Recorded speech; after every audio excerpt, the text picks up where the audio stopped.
سخی بنو، سچے بنو۔ اللہ کو بخیل سے محبت نہیں ہے، اور سخی سے تعلق توڑتا نہیں، اور بخیل سے جوڑتا نہیں۔ ایک دفعہ شیطان نے ایک بنی اسرائیل کا واقعہ، ایک آدمی سے ملاقات کی، تو اس نے کہا شیطان سے، ایک راز کی بات تو بتا دے۔ کہنے لگا کیا؟ کہ تیرے یار کون ہیں، تجھے پسند کون؟ کہنے لگا تین مجھے بڑے پسند ہیں۔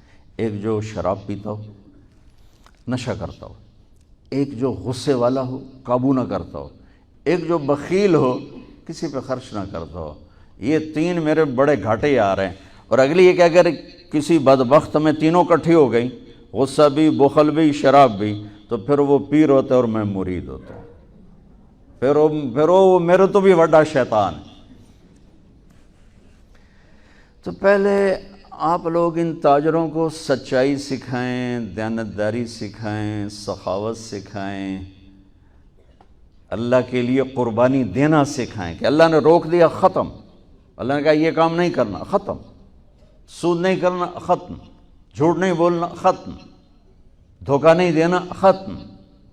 سچائی دیانتداری پہ جمنا ٹھیک ہے، جاتا ہے تو جائے، آتا ہے تو آئے، رزق تو اللہ کے خزانوں میں ہے۔ اس معاشرے کے ساتھ یہ نسل اگر چلے گی تو وہی کرے گی جو یہ کر رہے ہیں۔ پھر آپ لوگوں کے پاس بھی جمع تفریق ہی ہے، جمع تفریق، جمع تفریق، جمع تفریق۔ ان کے سارے دماغ جمع تفریق میں کھپ جاتے ہیں، انہیں پتہ ہی نہیں میرا نبی کون تھا، کیا تھا، کبھی سنتے ہی نہیں ہمارے نبی کون تھے، کیا تھے۔ تو راہبری کا حق لے کر تو وہ تشریف لائے تھے جنہوں نے سچائی سکھائی، دیانتداری سکھائی، محبت سکھائی، حیا کو سکھایا، پاک دامنیوں کو سکھایا، سخاوت کو سکھایا۔ حضرت علی سے کسی نے پوچھا کوئی حسرت، حضرت علی سے کسی نے کوئی حسرت، کہنے لگے جتنا علم تھا اتنا کسی نے لیا نہیں، جتنی سخاوت تھی اتنا کسی نے مانگا نہیں، جتنی سخاوت تھی اتنا کسی نے مانگا نہیں۔ یہ دو حسرت ہیں میرے دل۔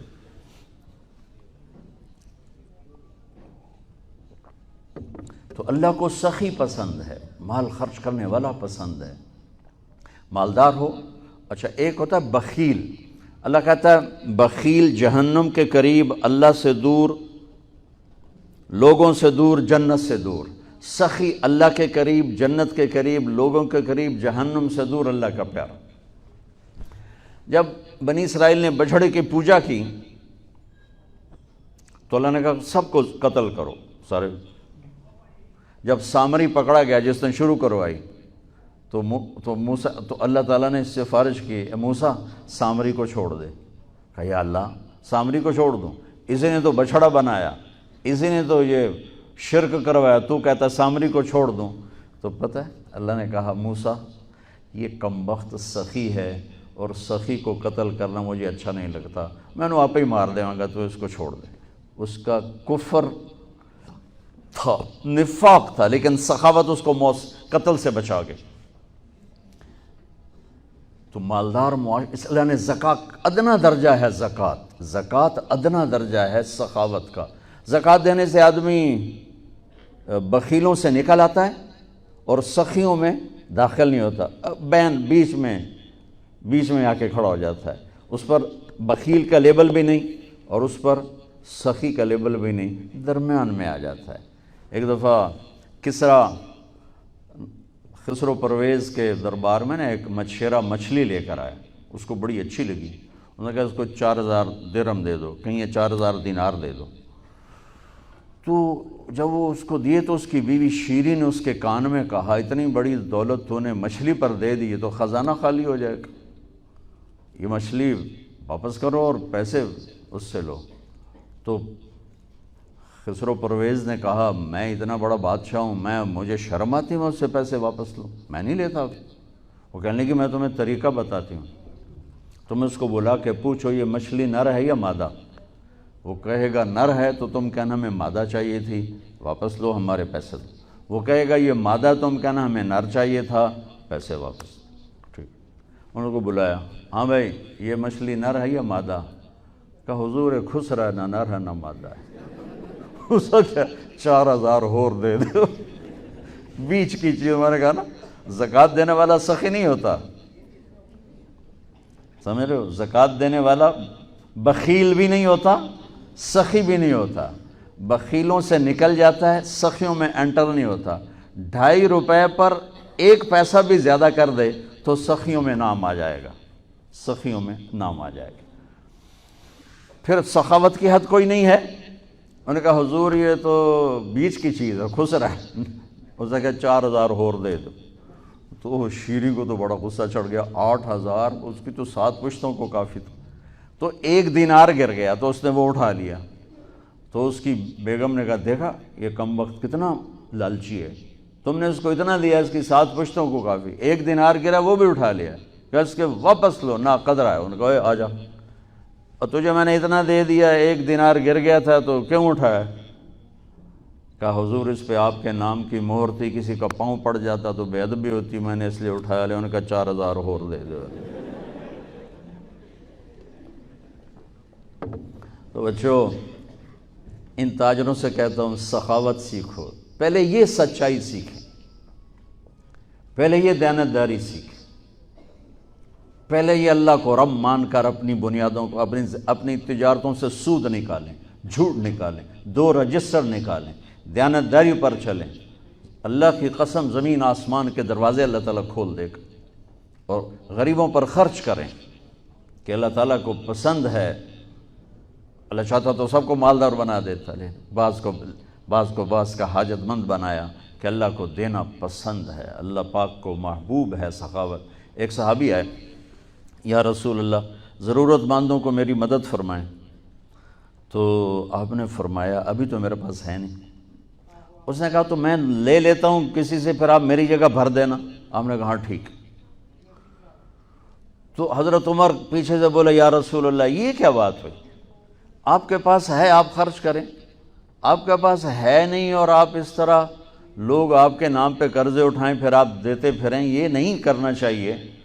تو پیچھے سے ایک اور صحابی تھے عبداللہ بن حذیفہ، ان کا یا رسول اللہ انفق ولا تخش من ذی العرش خلالا، یا رسول اللہ خرچ کریں اور عرش والے سے تنگی کا ڈر نہ کریں۔ تو آپ مسکرائے، آپ نے کہا مجھے اللہ نے اسی بات کا حکم دیا ہے کہ میں خرچ کروں اور عرش والے سے تنگی کا ڈر نہ کروں۔ بہرحال بچوں سچ سیکھو، یہ تمہاری، میں درد سے کہتا ہوں کہ ہمارے تعلیمی ادارے نہیں ہیں، کاروباری ادارے ہیں۔ یہ بچوں کو علم نہیں دے رہے، اور تم بھی کوئی طلبہ نہیں ہو، تم بھی ڈگری والے ہو، تو انہوں ڈگری چاہیے یا نوکری چاہیے، بھائی میں تجھے انگوٹھے چھاپ ہو۔ تمہیں علم کا شوق نہیں، انہیں دینے کا شوق نہیں، انہیں بھی کمائی کا شوق ہے اور تمہیں صرف جاب اور ڈگری کا شوق ہے۔ نہ تم میں کوئی علم والا ہے، نہ وہ عشق میں رہیں گرمیاں، نہ وہ حسن میں رہیں شوخیاں، نہ وہ غزنوی میں تڑپ رہی، نہ وہ خم ہے زلف ایاز میں۔ دینے والوں کو دینے کا شوق نہیں، لینے والوں کو لینے کا شوق نہیں۔ علم تو مر مٹ گیا ہے، وہی قوم سر اٹھا کے زندہ رہے گی جن کا علم اپنا ہوگا۔ تمہارا علم تو باہر سے آتا ہے۔ آج تک ڈاکٹر کہتے رہے مکھن نہ کھاؤ، ملائی نہ کھاؤ، گھیو نہ کھاؤ، دل بند ہو جائے گا، کولیسٹرول بڑھ جائے۔ اب میرا بھائی دل کا ڈاکٹر ہے، اب کہتا ہے کھاؤ۔ میں کہوں کہ امریکہ کی رپورٹ آ گئی، تو تمہارا سارا آقا تو ادھر بیٹھا ہوا ہے، وہ کہیں گے یہ چلا دو چل جائے گا، کہیں روک دو تو رک جائے گا۔ بچوں میرا معاشرہ بہت زوال کا شکار ہے، آپ میری نسل ہو، میری اولاد ہو۔ میں بہت تھکا ہوا تھا، مجھے نعیم بھائی نے رات کہا، میں نے کہا ایک تو تیری مجھے بہت ہے عزت احترام کہ میں انکار نہیں کر سکتا، دوسرا یہ میرے اپنی اولاد ہے، اللہ کرے کوئی ایک بھی سچ بولنے والا ہو گیا اور کوئی ایک بھی دیانتداری والا ہو گیا تو چلو میری آخرت، میری قبر ٹھنڈی کرنے کا سبب بن جائے گا۔ جس قوم میں سچ ہوتا ہے انہیں کوئی ڈبو نہیں سکتا، جس قوم میں دیانتداری ہوتی ہے انہیں زوال نہیں آ سکتا، جس قوم میں انصاف ہوتا ہے ان پہ سورج غروب نہیں ہوتا، جس قوم میں ظلم ہوتا ہے، جھوٹ ہوتا ہے، بددیانتی ہوتی ہے، ان پہ سورج کبھی چڑھا نہیں، انہوں نے عروج کبھی دیکھا نہیں، ذلت و پستی کے سوا کچھ نہیں ان کے پاس۔ چوپڑی روٹی کھا لینا کون سی بڑی بات۔ مجھے ایک میٹرک میں ایک کہانی تھی، میٹرک میں نا انگریزی کی 2 کتابیں، ایک موٹی کتاب تھی ایک چھوٹی کتاب تھی، وہ چھوٹی کتاب میں ایک کہانی مجھے یاد آ گئی۔ ایک شہری کتا جنگل میں جایا کرتا تھا، تو اس کی نا جنگلی کتے سے دوستی ہو گئی. تو جنگلی کتا جوڑا ماڑکا جو ہڈیاں نکلی ہوئی ہیں، شہری کتا موٹا تازہ. تو ایک دن وہ جنگلی کتا کہتا ہے یار تو کیا کھاتا ہے؟ انہوں نے کہا میں پراٹھے کھاتا ہوں، انڈے کھاتا ہوں، ڈبل روٹی کھاتا ہوں، دودھ پیتا ہوں، گوشت کھاتا ہوں. ان کہا یار میں تو نام ہی آج سن رہا ہوں، میں نے تو کبھی کچھ کھایا ہی نہیں ہے یار، میں نے بھی لے چل، میں بھی کوئی کھاوا کو، میں بھی موٹا ہوں. انہوں نے کہا آ جا. تو وہ اس کو لے کے چلا. تو جب جنگل سے نکلے تو روشنی میں جنگلی کتے کی نظر پڑی گلے میں پٹا. تو وہ کتا کھڑا ہو گیا، کہنے لگا میرے بھائی اے کی ہے، اے کی ہے. انہوں نے کہا یہ پٹا ہے. وہ کیا ہوتا ہے؟ کہ یہ غلامی ہے، غلامی ہے. میں کسی گھر کا ملازم ہوں، غلام ہوں، ان کا پہرا دیتا ہوں، ان کی راکھی کرتا ہوں، ان کی نوکری کرتا ہوں، پھر وہ مجھے انڈے کھلاتے ہیں، پراٹھے کھلاتے ہیں، پتہ نہیں کیا. انہوں نے کہا میرے بھائی تجھے تیرے پراٹھے مبارک، مجھے میری آزادی مبارک. میں آزادی میں بھوکا رہوں یہ مجھے زیادہ پسند ہے اس سے کہ کسی کی نوکری کر کے اور میں کسی کا غلام بن کے میں یہ انڈے پراٹھے کھاؤں. پوری امت مسلمہ اس وقت وہ شہری کتے کی مثال ہے. تو میرے عزیزو، سچائی پر آؤ، دیانتداری پر آؤ، انصاف پر آؤ، محبت پر آؤ، درگزر پر آؤ. آپ ابھی بچے ہو، والدین کو عزت دو، والدین کی قدر کرو، اپنے اساتذہ کی قدر کرو. اساتذہ سے کہ انسان اچھا انسان کیسے بنتا ہے؟ وہ تو بنتا ہے رسول پاک کی زندگی کو دیکھنے سے. وہ زندگی ہمارے پاس ہے نہیں، ہم نے سیکھی نہیں، ہمارے سامنے نہیں. تو مختصر سے وقت میں آپ کو کیا کہہ سکتا ہوں؟ کوئی بات دل کو لگی ہو تو لے لینا، نہ لگی ہو تو فقیرانہ آئے صدا کر چلے، میاں خوش رہو ہم دعا کر چلے. یہ تبلیغ کا کام اسی کو سیکھنے کی محنت، کہ جب آپ لوگوں کو چھٹی ہو، موقع ملے تو کچھ دن جانا، انشاءاللہ بہت فائدہ ہوگا بچوں، بہت فائدہ ہوگا. یہ زندگی کو پلٹ دینے والی محنت